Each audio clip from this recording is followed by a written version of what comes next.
versus Austin Roos, black-green Delirium. You know, and one of the things which I guess, yes, there's a lot of black-green Delirium here, but the decks are very different, and as the players kind of try to figure out what you're supposed to be playing, you know, you compare Austin Roos's deck to the deck that JD and Clomparens is on at a similar record, and they're not the same at all. This is actually very far from Brennan's deck, too. Yeah, there's a lot you can do with green and black in Standard right now, for sure.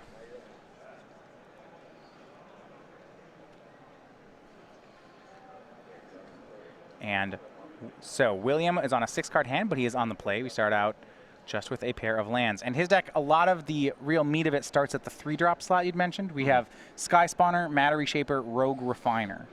Yeah, the only early action that he has is the 4 Metallic Mimics, 4 Shocks, and 4 Harness Lightning. Beyond that, he's starting at 3. And it will be Rogue Refiner from William Bingham, 2 energy and a card for the 3-2.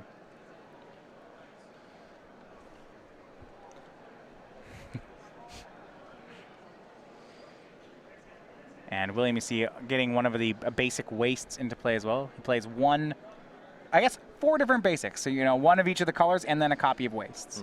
2 Evolving Wilds in the deck to give him access to the waste.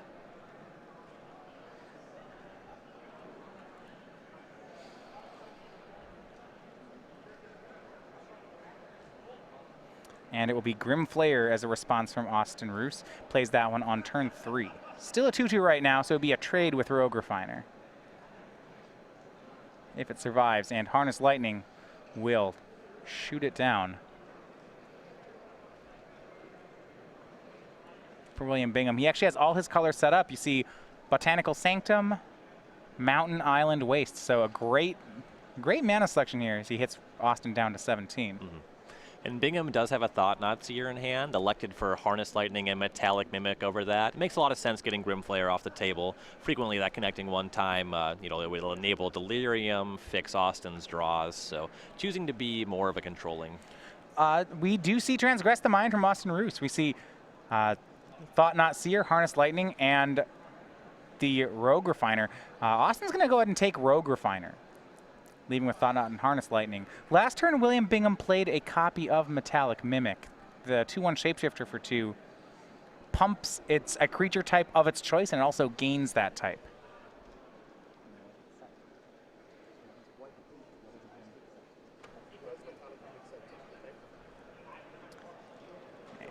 And a swing in here for 5. The Mimic not actually pumping the Refiner as Williams set it to Eldrazi. And now we'll see Thought-Knot Seer. This one will get a counter. And the nice part, okay, so they enter with the 1-1 counter. So there's actually, even if, so you see Austin has Grasp of Darkness here. There's actually not a spot where he could take Grasp of Darkness. And for William Bingham, he's going to go ahead and exile the copy of Ruinous Path to keep his Thought-Knot Seer safe. Austin will go ahead and use Grasp of Darkness on the Mimic here. Yeah, curious, we point the Grasp at the Mimic, but because the Mimic was in play, the Thought-Knot Seer as the counter that, very likely just a result of being unfamiliar with these cards. Yeah, if he'd done it before the Thought-Knot hit play, it would just be a 4-4 right now. Right. And be a lot worse against these Mind Rack Demons. Yeah, that might actually come to hurt him. As you see, his play is a copy of the 4-5 blocker. And playing a tapped land at Blossoming Marsh. We go back to William Bingham.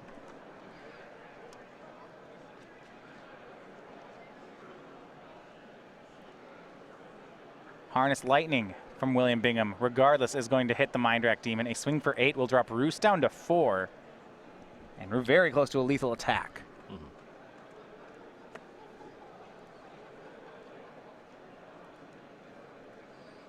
Tireless Trackers, 2 of them and a Mind Rack Demon in hand for Austin. And he just passes. Does have a Hissing Quagmire to make a block here. Okay, I suppose that's the only block he could actually have on Thought-Knot Seer that would kill it. And Bingham's main deck has 4 Harness Lightning and 4 Shock. He's already been through 2 Harness Lightnings, though it's quite likely that he'll have a way to remove that blocker. Yeah, and if he does, that should get him the game. It doesn't look like he does right now, so it's just going to be Rogue Refiner attacking. And this is a pretty neat attack by William. Does not want to trade with the Quagmire and then let Austin draw a card. Right, and if But Austin's pretty forced into this block, right? Because if he doesn't, he just goes to 1 and doesn't play anything. That's no good either. And if he didn't make that block, this Eldrazi Sky Spawner would be lethal in the air. Right, so Sky Spawner is the play then from Bingham, brings a 1/1 Scion token. Austin drawing Evolving Wilds, and on a board where he wasn't under so much pressure, it would go really well with these Tireless Trackers. But he'll play Tracker, get a clue with Evolving Wilds. Austin in a world of trouble here. He's forced to chump block the Thought-Knot Seer, if William even gives him the opportunity. He's representing a Fatal Push here, but that's just not enough. Yeah, I'm not sure William even buys that he has Fatal Push. If he had Fatal Push, last turn there was an extra mana. It just really wouldn't influence any of William's decisions. He's just going to attack with Thought-Knot Seer and Sky Spawner anyway. Maybe send the Scion, maybe not. Just doesn't make a huge difference. He'll just swing the Sky Spawner, put Austin down to 2. Plays Aether Hub. Says go. And I guess I'm not sure there'd be a reason to not swing the Thought-Knot. In theory, Roos could have Blossoming Defense plus block. Okay, and then you'd trade it away and Austin would get a card. Maybe. You see Austin on end step uses the Evolving Wilds to go ahead and get another clue. It seems like the attack was good, but not potentially throwing away any value. He's going to win the game with a Sky Spawner as things are playing anyway. Right. I mean, there's going to be a Mind Rack Demon from Roos, so that's a blocker for the Sky Spawner. He's not dead on the board. You see 4 more cards go into the yard. Yeah, and if Bingham already had a Harness Lightning, Roos would already be dead. Right, so he's, hoping nothing bad happens here, leaving up 1 mana. I don't know that Bingham will respect Blossoming Defense again this turn.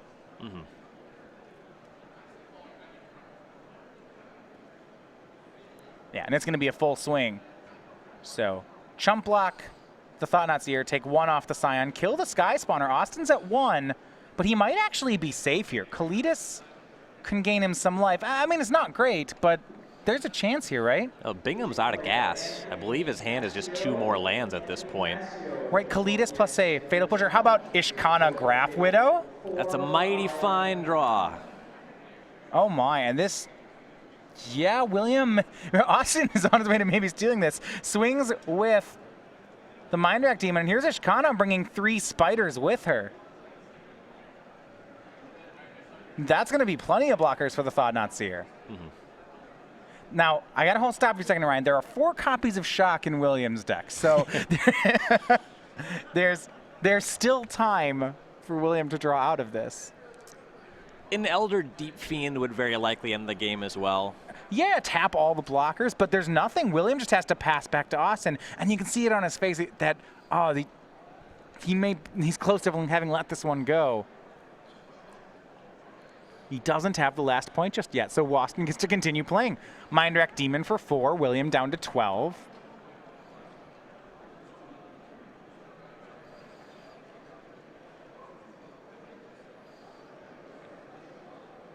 And land for Roos. He plays Kalitas. If he untaps with Kalitas, then all of a sudden we're out of shock range. Spiral Bluff Canal for William and a pass. Draws Liliana, the last hope from Roos. Currently, he doesn't have any vampires or zombies to sacrifice to the Kalitas. So its attack would mostly just be to gain the life. Which might be okay here. He pluses Liliana on Thought-Knot. Now wait, that means it's a 3/4. He does have the Scion to double block on the Kalitas, though. Yeah, I love this attack, though. So Kalitas will attack along with the Mind Rack Demon. William's going to block the Vampire and sack before damage, so to deny the life gain. He'll go to 8, but Shock's still alive. Sure. And can he do it? Draw, is it the red spell? No, it is not. Yeah, Bingham very flooded this game. It is all 4 lands. And yeah, shuffle there. It's just a land and a pass. And Roos gonna now finally crack those 2 clues he made so long ago. And this turn should be it for this game. Yeah, well, he can swing, play a land, activate Ishkana, and that is lethal. 7th land. And what a turnaround for Austin Roos. He swings everything. And black-green Austin Roos just stealing a game there off William Bingham. Yeah. Wow. And the top of his deck was very unkind to him. Yeah, I mean, I was mentioning he had 4 shocks he could draw to. He had 4 copies of Elder Deep Fiend to draw to. Drawing any spells, I guess.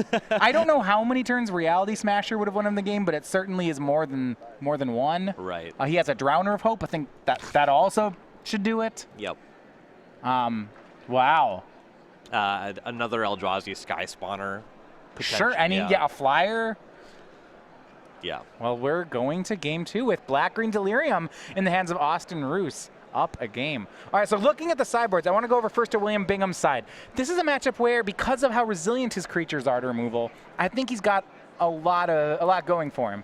His sideboard has some 2-ofs. So he has Barrel's Expertise, Incendiary Flow, Natural State, Negate, and Unsubstantiate. And then he has really a bunch of large cards. Some Planeswalkers, so Chandra, Jace, Release the Gremlins, Sky Sovereign, and World Breaker. I'm looking at the larger spells and liking them here. Planeswalkers are really where you want to be in a matchup like this. I like Jace Unraveler Secrets a lot. I think that Chandra is a little low on the power level for what you want. Okay. Doesn't match up against Mindrack Demon.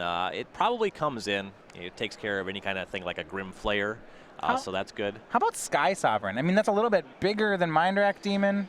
Yep, it flies. I could definitely see that one coming in. Theoretically, it can kill a Grim Flayer, though probably not. Yeah, I mean, I get your point. I don't know. I think that this card's kind of iffy for that reason. There's just a lot of stuff that doesn't kill.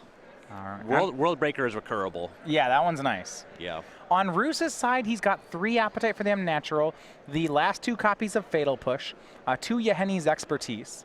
That one actually, I could see that being reasonable here. And then a lot of 1-ofs. Distended Mindbender, Heroic Intervention, Kalitas, Noxious Gearhulk, Obnixilis, Pick the Brain, Ruinous Path to the Slaughter. He's got a lot of tools. Yeah, Fatal Push seems quite good here. You just got to stop from getting dead, and then you have to make up some of this card advantage. A lot of Bingham's creatures are 2-for-1s naturally, Rogue Refiner, Eldrazi Sky Spawner.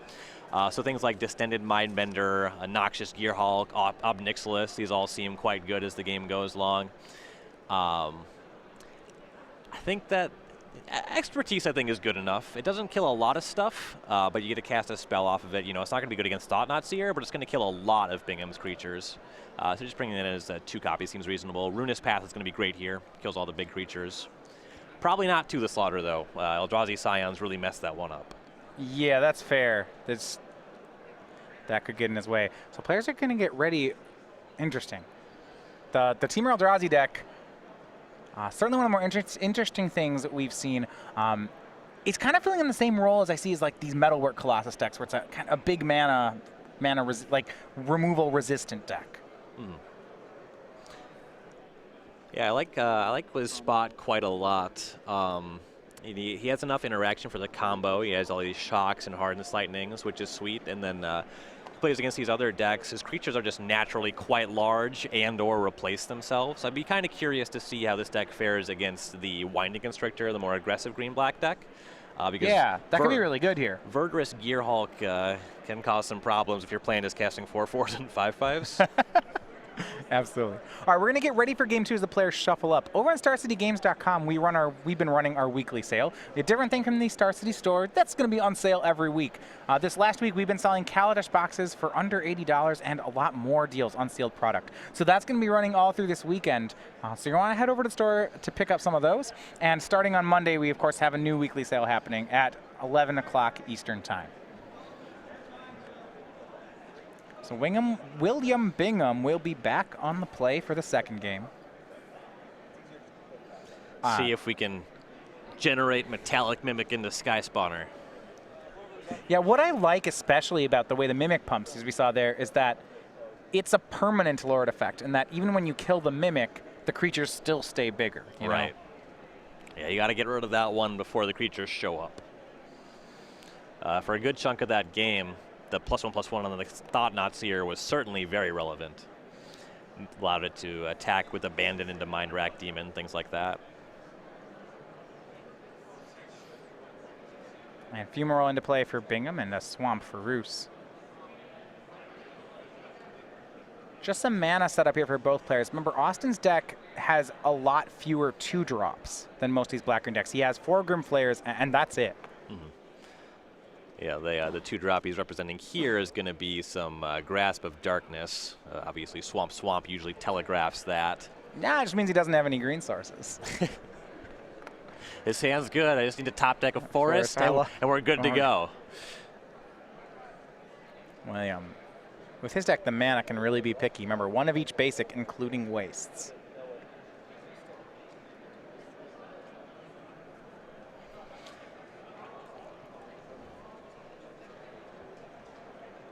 But his deck's, well, pretty good against Grasp of Darkness. Almost any of his 2-drops, or 3-drops, whether it's Skyspawn or Reshaper or Refiner, they're all good against Grasp. Yes. He'll get the wastes. Yeah, the only card that Grasp is really preying on is Metallic Mimic. Right. Botanical Sanctum and Matter Reshaper for Williams, so explains the wastes. And there's the 3-2, yeah. Austin, no kill spell and end step. Not even, doesn't necessarily mean he doesn't have Grasp, but I'm not sure you want to cast it on that. It's not the most exciting use. Okay, Ooh. So he discards for the turn. That's, whoa. Not where he wants to be. He does have the Grasp, but Matter Shaper is going to start beating in. He might just have to play the Grasp. If you're discarding cards. Yeah, it's not that bad. Another land for Bingham and another Matter Shaper. Sure. This is not good for Roos. He'll draw. Finds Transgress the Mind. Well, that's a castable. Yeah, he can play it. You see 2 Deep Fiends, a Sanctum, and a Drowner. This hand is pretty good. Yeah, you have a land, which Roos can't take, and 3 ways to trigger it. Deep Fiend off Matter Shaper is just disgusting, and Williams got it. Deep Fiend emerged off. Actually, this is almost just dead, isn't it? Yeah, he gets to if you Deep Fiend on running turns. Yeah, you Deep Fiend off Matter Shaper, crack the Sanctum, tap Austin out, then you do it. Go get a Deep Fiend, do it again. Like this is game over. He'll take a Deep Fiend, but I don't know. Yeah, the writing's kind of on the wall on this one. Yeah, it's just Williams got the win in his hand already, and there's not too many cards that Austin has that interact. He'll play Spire Bluff Canals, draw, swing for 6. Especially being choked on mana like this. A lot of the ways you would break out of this involve casting multiple spells in a turn. Right. And passes, so we might see upkeep. He'll emerge Elder Deep Fiend off of Matter Reshaper. Tapping Austin out, putting Eldrazi Sky Spawner into play. Yeah, that's great. It's actually lethal. Well, lethal sounds great. Floats the mana. Well, he'll kill Matter Reshaper. Hope that's not lethal. Yeah, it's just Spire Bluff Canal. So now it's only 8 damage. See, now it's fine. Yeah, this is manageable. Yeah, no land for Austin. So, all right, we're going to be looking at a third game here.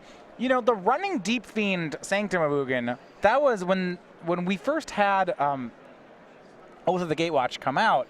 That's something that people were talking about a lot. It was really trendy, especially at that Pro Tour. We haven't seen much of that since then, so you forget that it's in the format, but it's really powerful still. Well, something that happened for a while with a lot of these decks, it didn't really make sense to go super heavy on Deep Fiend when you can just Emrakul your opponent. So, okay, why play? A lot of those decks were way more about Emrakul, but now there's a lot more room to kind of explore these other strategies. Yeah, I mean, even back when we had T-Merge, right? That was a 4 Elder Deep Fiend deck, or I think 3 Elder Deep Fiends. It kind of started heavy Deep Fiend, and then there was a heavy Emrakul version, and towards the end, people were only playing the Emrakul version.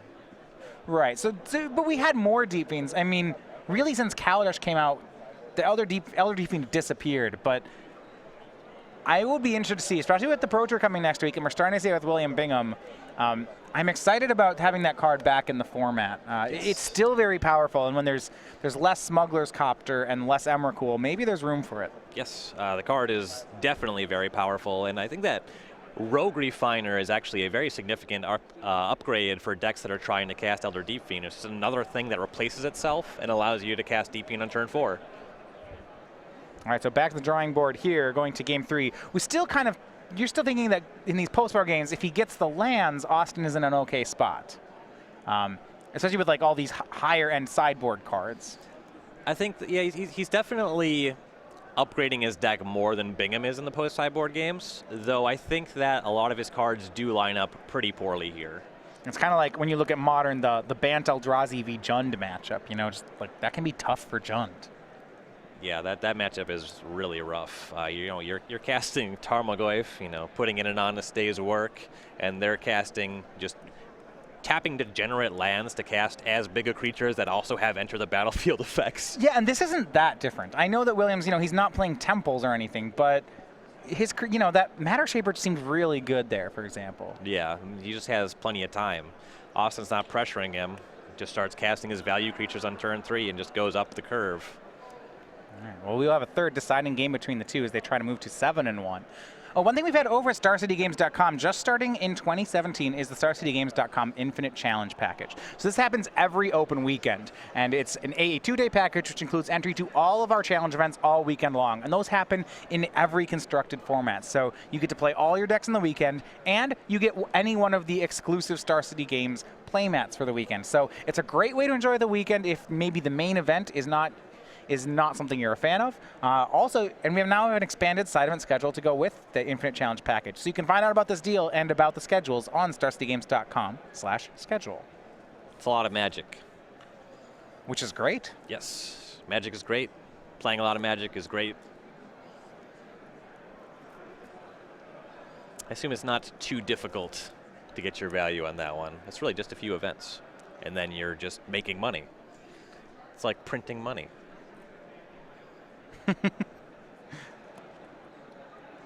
Back over to so Austin Roos losing that one and really just clawing his way through game 1. He still has one more shot at getting this match. One thing I just want to mention with his deck, this is the closest thing we've seen to, I guess, his deck really feels like it's the old Emrakul Delirium deck, minus the Emrakul. Yeah. You know, right down to 2 Ishkana, 1 Noxious Gearhulk, 1 Pilgrim's Eye, 3 Tracker. Like, it's very close to being the same deck. Really similar to Joe Bernal's deck. Right. So when we look at that, in a world where a lot of the black-green decks are going toward Brennan DeCandio's style black-green deck, you know, this seems pretty good. Like, I think this, you know, generally one way to beat an aggro deck is to go slightly bigger than it, right? Mm-hmm. Yep.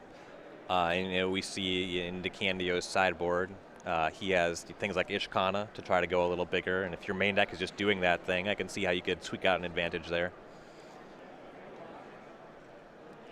Yeah, now if the game is to go 1 bigger than your opponent, well, William might have Austin beat on that one. He's gone 1 bigger from there. Yes. The Thought Knot Seer is still a really messed up Magic card. Yeah, well, that's another one kind of going with Elder Deep Fiend that, I mean, is a very powerful card. We don't always see it in Standard as much as we could. Mm-hmm. You know, Reality Smasher too.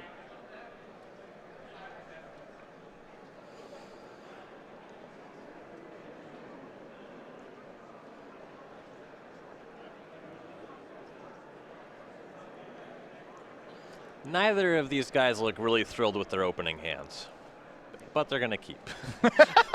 If you say that as they both immediately keep them. Yeah. Immediate is strong. All right. Well, no plays on the first 2 turns. For turn 2 for Austin, nor for William. Austin does have a turn 3 transgress, so we'll get to start the game there. Probably a good 3-drop to hit.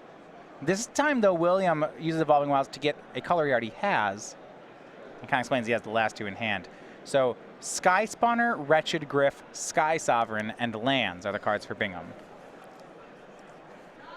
So the Sky Sovereign did come in. Way to fly over.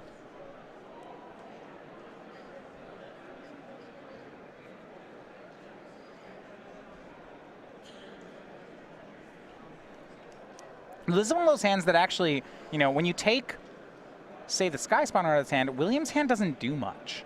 It really doesn't do anything. Yeah, he's got a turn 5 Sky Sovereign and a turn 6 Wretched Griff. Yeah, it's not much. Austin will go ahead and take the Wretched Griff. That's the card that's the best card advantage. When you register this deck, though, you know, you can't really mulligan a hand with a 3-drop because that's when you start playing Magic anyway. Aether Hub and Energy for Bingham. He picked up a copy of Reality Smasher that turn. And we see Liliana the Last Hope from Roos. And look at the patience on Bingham's side. Austin didn't take the Sky Spawner. And William could have played Sky Spawner, but he didn't. I think he had a really good read on Liliana. Oh, Sky Spawner, was Sky Spawner the Exile or Griff? He did take Sky Spawner. Okay, my apologies there. Austin, though, can continue to add Planeswalkers to his board. It's Obnixilis joining Liliana. Bingham picked up Barrel's Expertise. Okay. That one doesn't do a lot against Planeswalkers. No, it bounces creatures and artifacts. But what does do work against Planeswalkers is going to be this Reality Smasher. Yes. Bingham's going to play it. He gets to kill the Liliana. Now, on the downside, Obnixilis is really good against Reality Smasher. Yes, you don't have to discard cards when you target the Reality Smasher. It has to be with a spell. Right, so a -3 cleanly is one of the few ways to cleanly answer that 5/5.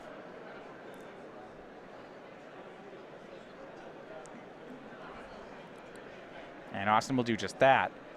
And then replace the Liliana. Start going to work again. She will plus. Land 6 and a leave of Grasp of Darkness for Austin Roos. A fine turn. And now it will be Sky Sovereign from William. And dealing 3 to take care of Obnixilis. Austin kind of knew that when he was -3. Yep. Yeah, that one was in the hand when he transgressed on turn 3. Yeah, so now it will be more Planeswalkers from Austin. And this is kind of a who can do more damage, you know, just with bigger things. And it's a Vital Force to play from Austin. He'll untap the land. Yeah, he'll untap a swamp and attack for 5, putting Bingham down to 15. Well, if Bingham has a 7th untapped land, he can cast Wretched Griff and crew the Sky Sovereign on the next turn. Yeah, the only card in Austin's hand is the Grasp, which sure, it'll kill Wretched Griff. However, the Wretched Griff will get to crew up the Sky Sovereign anyway. Yeah, 7th land. Unfortunately, with the Sky Sovereign being a vehicle, Austin wasn't able to Liliana it, so you can't really make Grasp work there. Or another way to crew it would be Matter Reshaper. William can do that, and that's not bad either. He'll cast Matter Reshaper, crew Sky Sovereign. Yeah, outside of Metallic Mimic, every creature in Bingham's deck crews Sky Sovereign, which is nice. And now Sky Sovereign goes on the attack. It's going to deal 3 to Liliana, and we'll see what it's attacking. It might be attacking Nissa. I imagine that it would. It's possible Bingham thinks that he can just win a damage race, but I think that's ambitious. Yeah, it is. Sky Sovereign, and one thing that's showing off here, this card is so strong at taking care of Planeswalkers. Go back to Austin's Transgress turn. If this was his strategy, was to play Walker into Walker into Walker, my question for you is, why didn't we take Sky Sovereign? It is a good question. Right, like, because he's not able to deal with this. You see he uses Grasp of Darkness just to keep Nissa alive. Yeah, you know, the Sky Spawner was the only thing that Bingham was going to be doing for a while, but the only thing that Austin is doing is casting Planeswalkers. Yeah. Sky Sovereign just lines up so well. William leaving up 4 mana. That's enough to cast his Elder Deep Fiend on end step. Update from the other feature match, and this one, Cedric's going to love this one. In the Battle of the Undefeateds, it's Brennan DeCandio over Jim Davis. Brennan now one of 2 players at 8-0 in the tournament. It's, you know, something about a hat, I think. I think he's just going to win every tour stop for the 2017 calendar year.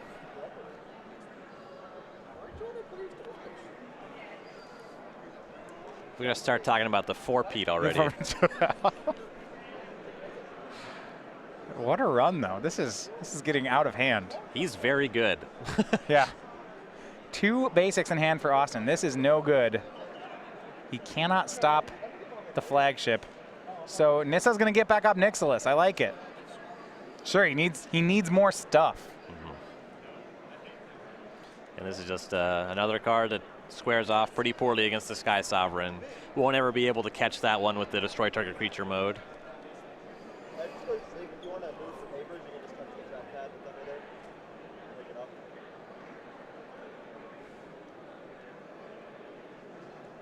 Plays land 8. And he got back up Nixless, and it's going to be dead on arrival, but he basically just has to cast it here. But so much damage to be dealt. You see up Nixless as the play.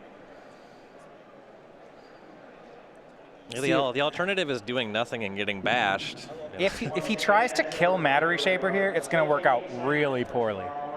William has a copy of Elder Deep Fiend in hand, and he will emerge away the Reshaper in response. So fortunately for Austin, he makes the right play. He pluses the up Nixless. Now, that's the right play, but it's not a good play in the sense of he's still far behind. Yeah.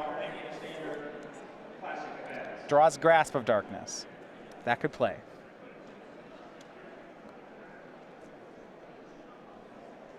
Liliana will plus on Matter Reshaper. That means it cannot crew the Sky Sovereign. If only William had an Eldrazi that could.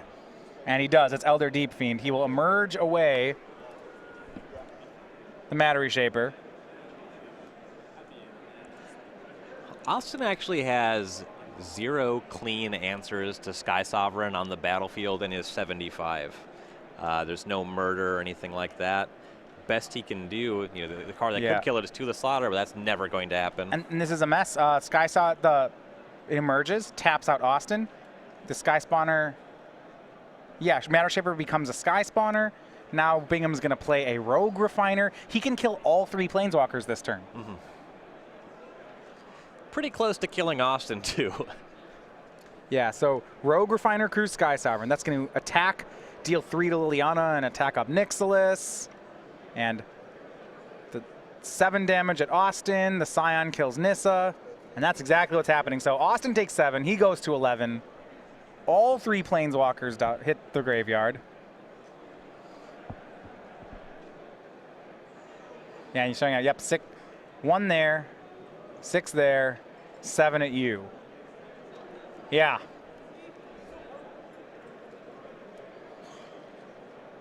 And the Eldrazi are just going to clean up. I mean, it's fitting, right? When you look at the Eldrazi that defeated, or the Planeswalkers that defeated the Eldrazi, it was not Liliana and Ob Nixilis. They were not part of the Gatewatch. Liliana joined the Gatewatch, right? Yeah, after the Eldrazi were already gone. She beat up Emrakul. And these are Oath of the Gatewatch. These are Zen Battle Eldrazi, yeah. Sure.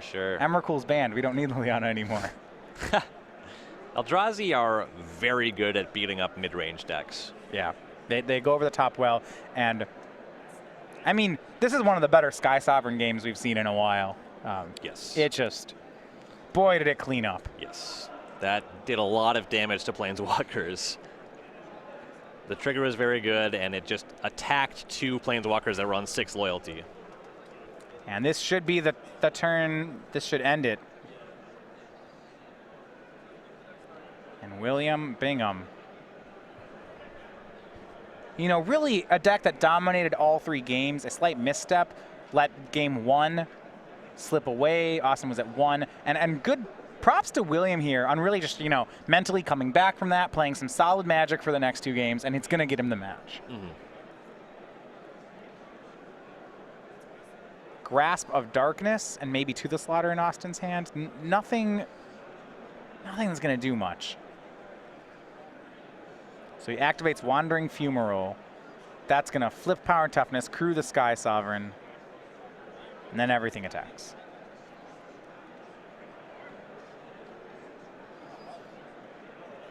Grasp will take care of Wretched Griff. And he'll extend the hand. He does not have enough removal to survive this turn. So it is William Bingham leading his teamer Eldrazi into the battlefield that picks up the win. He improves to 7-1 on the tournament with his win over Austin Roos. Yeah, really good start. Props to him for bringing a brew to a tournament and performing well so far. This deck looks really sweet.